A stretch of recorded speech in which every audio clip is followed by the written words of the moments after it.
Welcome back, everyone. We're just going to get straight into this. So Scott Jund recently put out a video making the argument, if you will, that somehow Survive with Friends is not the real problem. The real problem is survivor strength altogether. And while this is not entirely untrue, where he gets to his conclusion, his actual conclusion, is an entire leap of logic.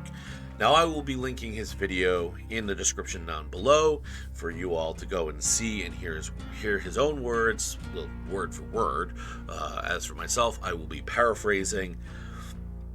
But yes, if you go check out his video, don't leave him any harassment. Just because the guy says something that's wrong or dumb doesn't mean the guy deserves any harassment. Now, I don't think I need to be saying this, but I've, for the most part, I've seen a lot of my videos. I've been getting a lot more views lately.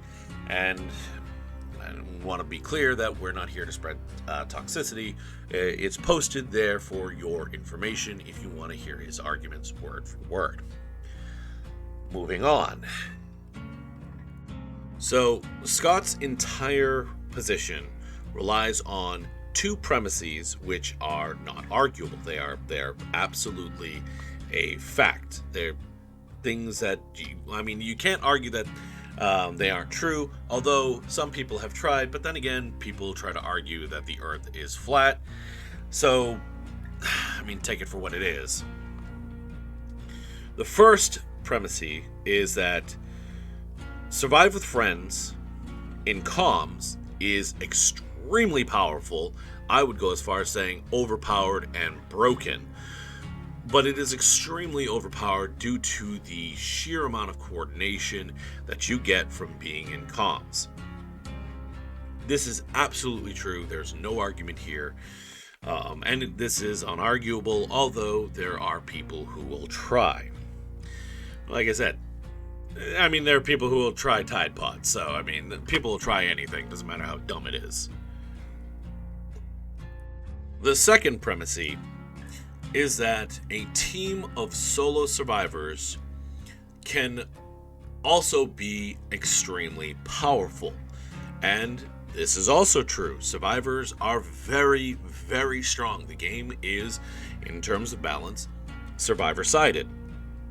And there are reasons for that. But the point being is that a team of solo survivors who are completely switched on can be just as strong as a four-man Swift team in comms. And I've myself run into solo teams who I thought were four-man sweat squads in comms. Not the highest of difficulty that I've gone up against, but certainly high enough that I thought that they were all in comms. They were just that on top of everything they needed to do. It does happen. It doesn't happen very often, but it does happen. So once again, this fact is established. It is not arguable. There are plenty of other people, especially in the higher ranks, all throughout the years of Dead by Daylight, who could easily attest to the same being true. But that's pretty much where Scott's argument just falls off. It starts with two premises that are, again, absolutely true, and then goes straight into a false equivocation and a leap of logic. And they're both very, very similar, but we're going to touch on that. The false equivocation is that because a team of solo queue survivors are very, very, very strong, and when you come across them, they can accomplish similar results as a four-man Swift team who's not using comms. That therefore, these are the same or similar levels of power, levels of strength. This is absolutely not true. The second logical fallacy, the leap of logic, is that because a team of solo queue survivors, high skill solo survivors, can accomplish similar results as a four-man Swift who's not using comms, therefore Survive with Friends is not the problem. This is completely not true. Now, while it is true that yes, a team of 4 solo survivors can be incredibly strong and that there are some balance issues in the game, that does not mean that the two are anyway remotely the same. And this goes back to the false equivocation, because when you're in a solo lobby, you can't coordinate with your team. And that's the thing that Scott's missing about this. That is that in a SWF, you can still coordinate, you just don't have to necessarily coordinate in game. So you don't necessarily need to be using your comms in the actual trial, but you can coordinate post-game by discussing what things went wrong, what kind of things you could have done better, where people could have improved, or pre-game, like what kind of build you're running, what kind of challenges you're trying to go for, so therefore your other teammates are informed and therefore can compensate, or they can adjust their strategies or their play styles in advance, knowing that a certain thing is going to be happening. It's not a surprise to them or anything like that. So they can all be prepared. There are levels of coordination that occur, and this is what is missed, that occur both before and after each trial. You don't need to be in comms in game. And the other side to that is when you're playing as a solo queue, when you're in a solo lobby, you could have a whole team of switched on, high skill survivors. You don't know that. You don't know what their strengths are. You don't know what their weaknesses are. You don't know what their builds are or their preferred play styles are. So you don't know how they're going to function. You all just have to work together and hope for the best and hope you all just happen to mesh.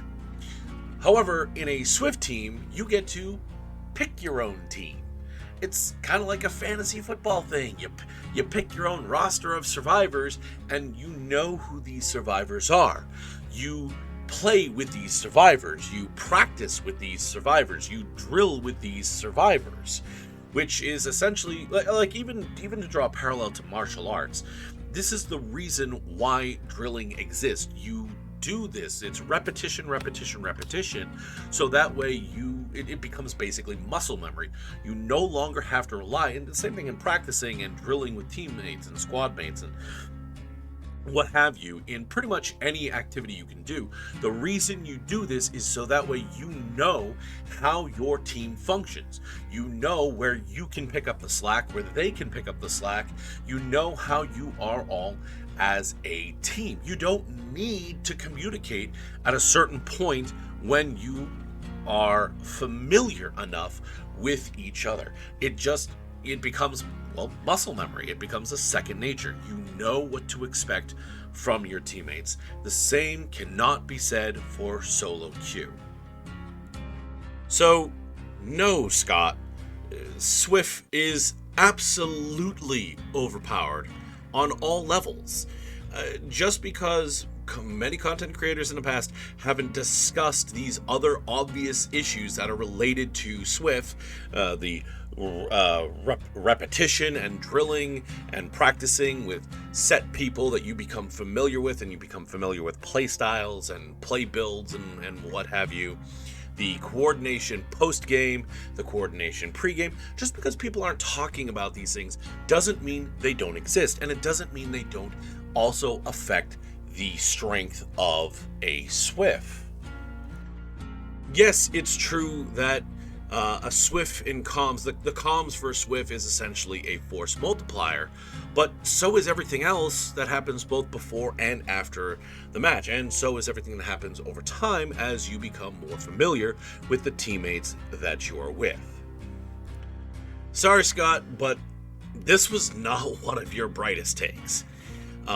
This is absolutely a false statement from you through and through. And like I said, it's an entire leap of logic, and it's a leap of logic that's based on a false equivocation. So come on, man, come on. You could have put a little more thought into this before making a video about it. Anyways, not to rail on you too hard. I like your content. You make a lot of good stuff, but as your critics have even said, sometimes you make some really dumb hot takes. This is among one of them. So, anyways, that's going to do it for me. For all of you guys out there, if you like the content, new to the channel, be sure to hit that subscribe button.